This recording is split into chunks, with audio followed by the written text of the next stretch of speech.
Started in 1900 actually for Yiddish students who were coming to America and did a lot of support and relocation services. And now we do a bunch of Yiddish work, a lot of Yiddish culture and language, and also a lot of art. So I am one of our democracy organizers. No, a different one I chose the one against the arch. They joined with a veteran. Good. Yeah, I know.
Oh, you want to join us?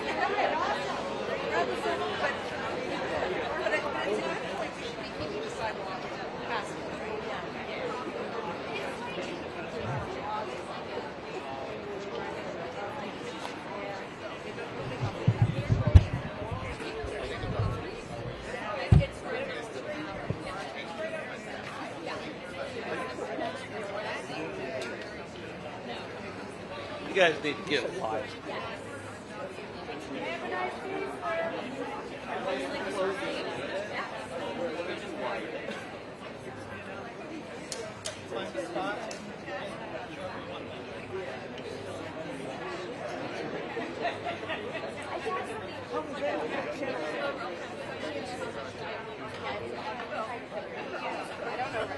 But I saw some talk back and I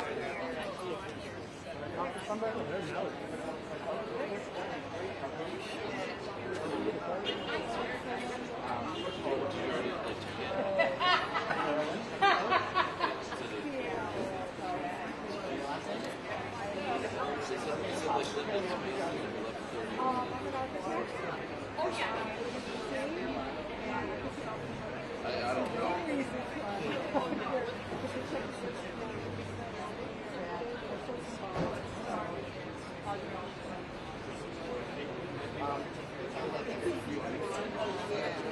Oh, yeah.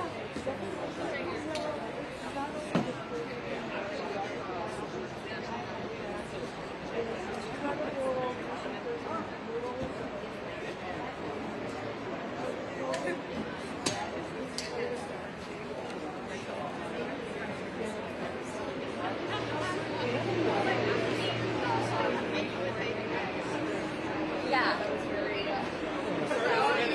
That was something. Exactly the initial. Oh yeah. So radical.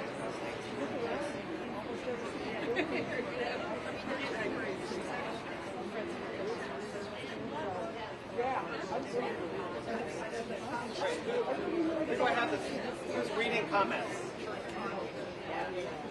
Come on, stand up. We'll also have reading comments.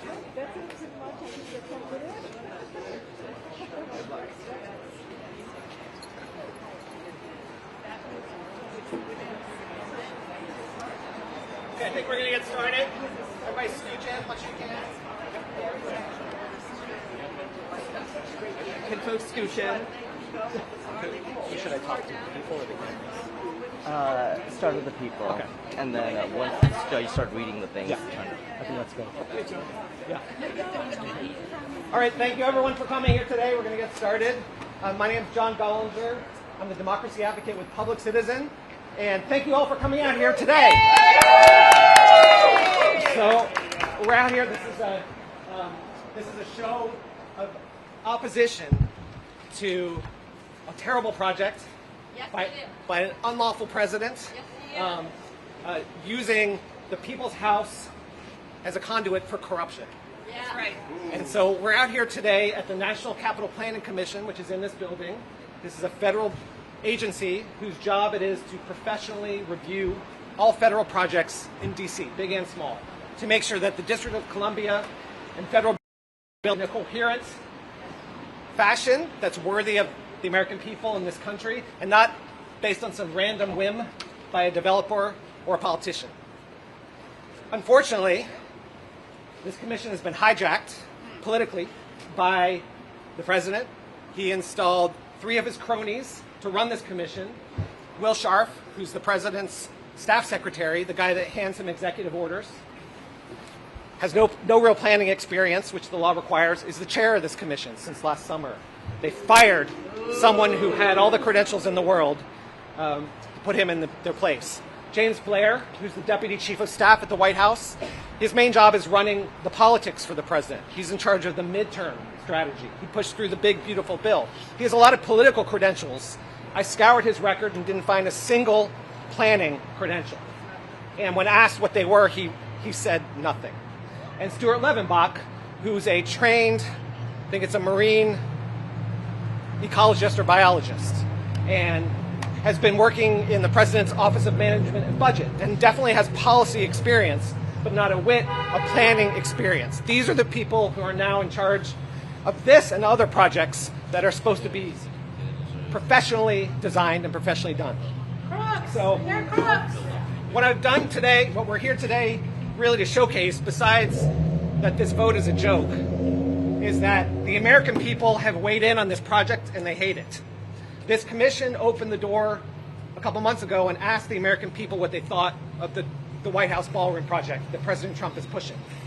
35,000 of them sent comments, emails, postcards, handwritten letters, drawings, creative arts, poetry. We're going to read a few of those for you here today. But I printed them out to show that about a 6-foot tall stack of these comments, and 97% of them are opposed to the Ballroom project. So put another way, a few people support this project in this country. 3% of Americans who cared to write said they were for it, and that's fair. But the vast majority of Americans took a look and said it stinks. This commission has not listened to the American people if they vote for this project here today. What we're calling on them to do is to read the comments and listen. So let's read a few of them for you here today. Who do I have that's lined up to read one? Why don't you start? Say your name and the name of the person you're reading. My name's Jody Winsink, and this is from Reverend Kathy Duho. 10/22/25. Dear Commissioners, Louder. may I remind you of your job to protect and enhance the resources of our capital, including the White House. You need to stop the demolition and construction until a proper and legal process of review has happened. Please protect the property that belongs to all of us, which we hold sacred and have placed in the trust of you and others. Now is the time to be responsible, thoughtful, and wise. Thank you. Who else do I have lined up to read one? Okay, do it. Quick, it's a quick one. This is from Nancy DeBratz Louder. from. Shout Okay. Yell it out. This is from Nancy DeBratz from Richfield, Minnesota. I definitely have an opinion on the White House changes. I do not think any president should be able to change anything in the White House without permission. Not only is this a historical landmark, it is the people's house. It was designed to be a modest home for our president. He and his family are our tenants, not owners. I would like the West Wing to put back the way it was. The interior should have updated plumbing and electric work and ADA accessibility. Whatever redesign is needed, it should be done by your commission, not the president. A ballroom should definitely not be added. Maintain the footprint, please. I understand incoming presidents redo the Oval Office, but I assumed, perhaps in error, that they had some strict parameters to what could be done. I am horrified that he sent the Resolute desk out for refinishing. We can but hope when it returns it has not been gilded. You must assert yourselves and take control of this disaster. Thank you. Thank you. Thank you. So I want to show you what we're talking about here.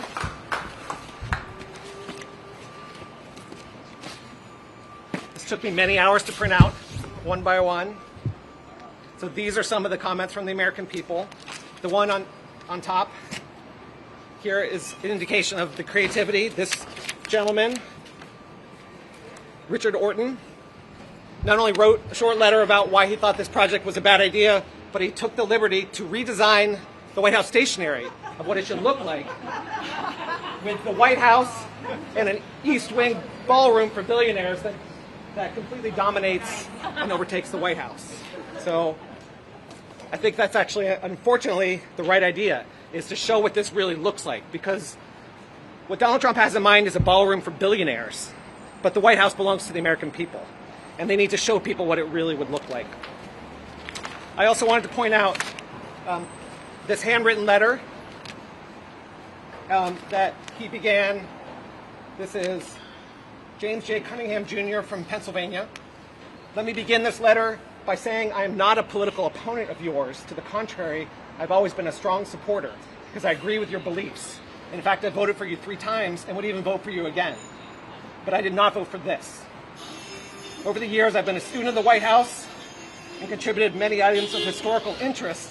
While I sympathize with the need for a ballroom spruce for large presidential affairs, a project of this size would both serve the president and other branches in another location. So if Donald Trump wants to build a ballroom for billionaires, to have big, fancier events, and isn't comfortable using the existing White House, they should do it somewhere else. There are other spaces available to the president in Washington. He's already got one. He's already got one. And I'm sure there are other federal spaces that if there's not the right space available, they could find it in Washington. It doesn't have to be the White House. So I think lastly, I would just say that most folks saw that a federal judge weighed in this week finally. Yes. And so what I've heard all along, from the moment that the East Wing was demolished, and Americans with their own eyes saw not just the building that we love destroyed, but that at least this president and his minions were willing to act unlawfully and seemingly without anyone able to restrain them. The East Wing, as we knew it, is gone.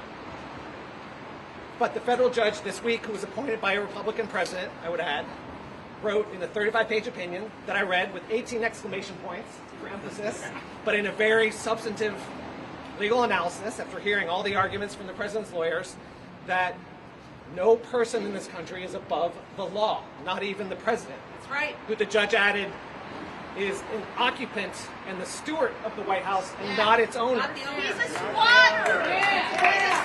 So, as the judge effectively said, Donald Trump has been the tenant from hell. He needs to put the White House back the way the people gave it to him. And what we want to happen, what the federal judge showed with that order is that there's other things in this country more powerful than just one man. And it does take people like this coming together. This fight is not going to end today. Whether this commission votes to rubber stamp this thing or not is not the end. The judge's ruling is not the end. Congress needs to weigh in. And what this shows, I think more than anything, is that the White House, as a symbol of this country, is worth fighting for, and the American people are going to do it. So thank you for being here.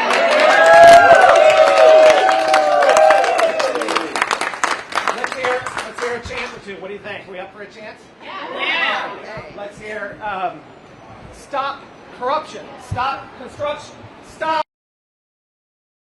corruption, stop corruption, stop construction, corruption, construction, corruption, construction.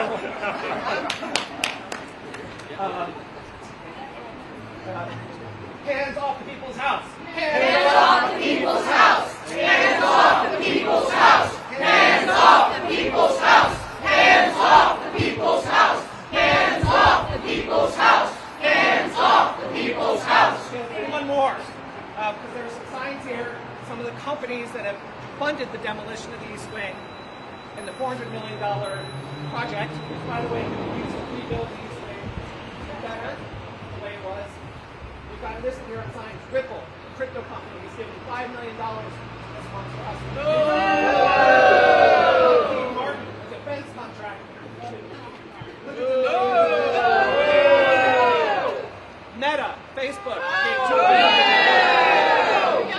And so what that effectively is companies and others who want something or have gotten something from Donald Trump's administration paying them off. So I want us to chant, stop ballroom bribery. Stop ballroom bribery. Stop ballroom bribery. Stop ballroom bribery. Stop ballroom bribery. Stop ballroom bribery. Stop ballroom bribery.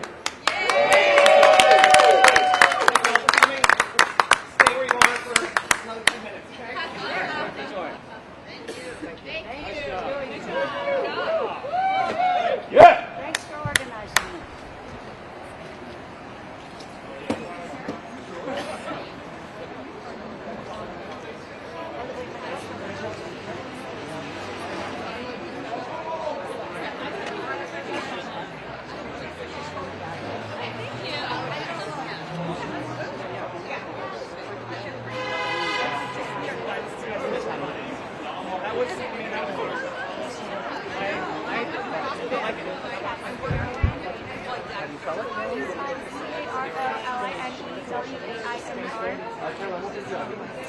We are One of the reasons that this vote to approve this today is not legitimate is that the 3 commissioners Trump appointed are not qualified. The law that created this commission says you have to have the president's appointees have to have planning experience in regional or city planning. None of the president's 3 appointees have real legitimate planning experience. James Blair, who's the Deputy White House Chief of Staff, I think people who cover the White House knows, lots of experience in politics. He didn't even try to present a credential. He didn't show up to the meeting last month when people testified about the project. Stuart Levenbach, the same. Will Scharf did make an effort to assert he has credentials. He interestingly argued that a policy position for a governor who was forced out of office somehow gave him credentials. But I didn't hear anything legit. And the proof is in what they've done or not done, because I've sat on planning commissions. The point, and plenty of people have, probably some people here, the point is that you don't just listen and then vote the thing you were going to do in the first place. You actually make changes. You make changes or suggestions. You hear from an architect or developer. You think about what they've said. You ask real questions. And usually they come back and make changes to make the project better. So if they were qualified, they would actually be trying to improve the project, not just rubber stamp it. And that's the shame for the staff of this commission, people who serve, the other people who serve, and folks who believe in a real planning process, is that they're sort of making a mockery of what this commission is really supposed to do. Could you launch a lawsuit on the fact that they don't have credentials, as you say? I think we'll see what they do today. So what I called on Scharf, Blair, and Levenbach to recuse themselves from this vote, and then to resign from the commission. And the president can definitely find qualified planning people. Donald Trump, the first time around, appointed people here that, as far as I know, were plenty qualified. So we'll see what they do today. If the 3 of them vote for this project and those votes push this thing through, I think they make it very legally vulnerable to challenge. I would also add just a new development in the last few days. You folks may have seen that, I think it was Sunday on Air Force One, Donald Trump held up new images of the project with dramatic changes. The staircase to nowhere was gone. Other changes. So the project has actually changed physically since they calendared this meeting. They didn't present this new project with a legitimate legal required notice for this meeting today. So I also would suggest that if they vote to approve a project that wasn't actually calendared today, they're putting themselves in legal jeopardy that way too. Would they have triggered another public comment with the new designs? Exactly. So yeah, it restarts the process. It should. Well, it doesn't have to take forever. I mean, right. any project of this magnitude should take a year or two. I think any planning professional would say 3 months is a joke. So that indicates how how little they care about the process. And until the judge weighed in, I think probably Donald Trump and his people, maybe his lawyers told him they could just ram this thing through. They could do this for show and could say, we tried. And but I mean, these comments have exposed that that's not really what people are buying, and then the judge threw that out the window. So yes, they would have to do another 30-day comment period. So I think theoretically they could say, we'll calendar this for next month's meeting, we'll give people a chance to weigh in, we'll let public testify, and then we can vote on a new revised project. They could do that.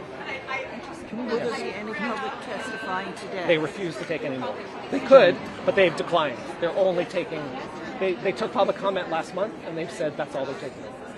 John, can we get this spelling of your name Sure. and your title? Sure, my pleasure.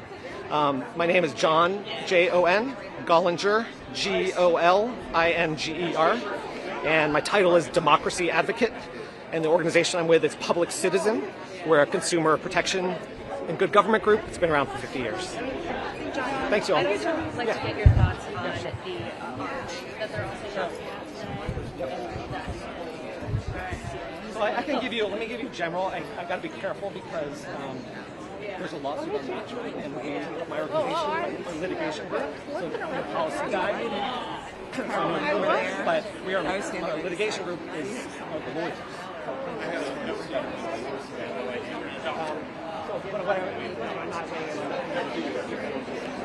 Number one, that also is worried. Got like Robert Wright, you know, with his awesome things.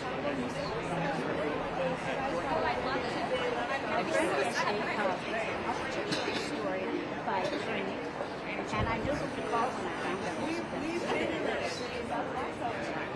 I found out. We're also long-time residents of Washington, D.C.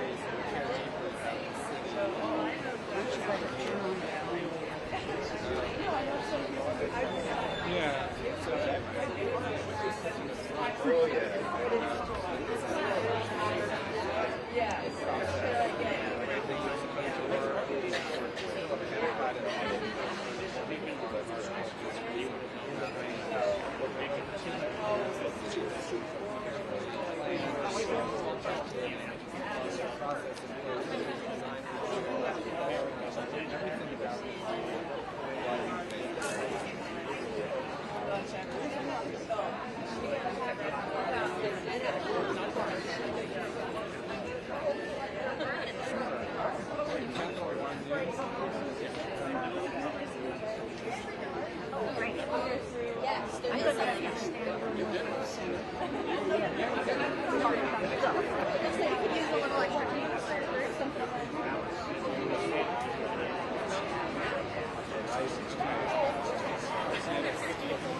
I consider myself a native.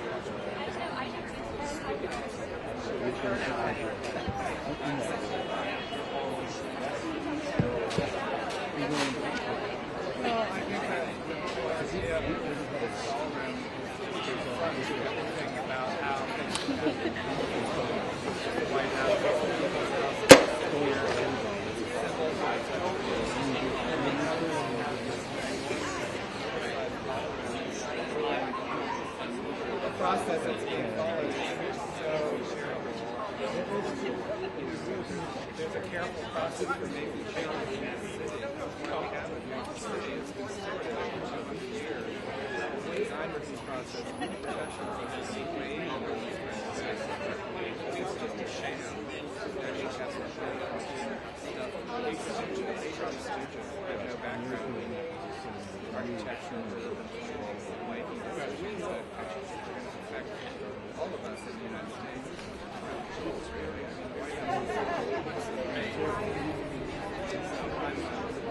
I'm trained as an urban planner and architect. So I have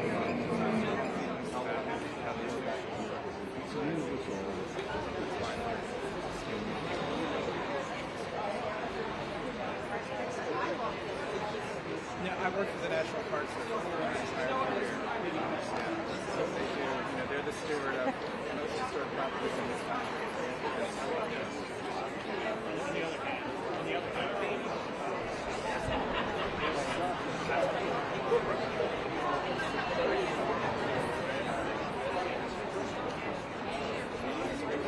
Makes me feel like he thinks he's above the law.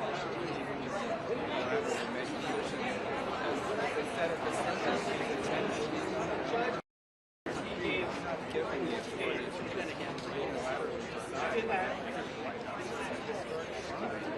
All of the American people have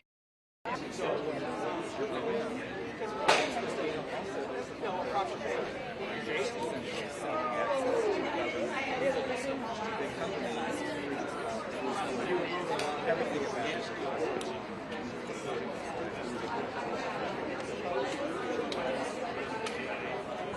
I think it's very early. I was at the bill with the judges last week about initiating Congress.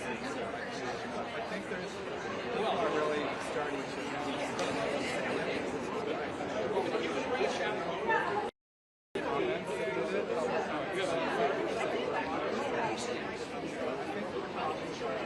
a protest like this just, makes it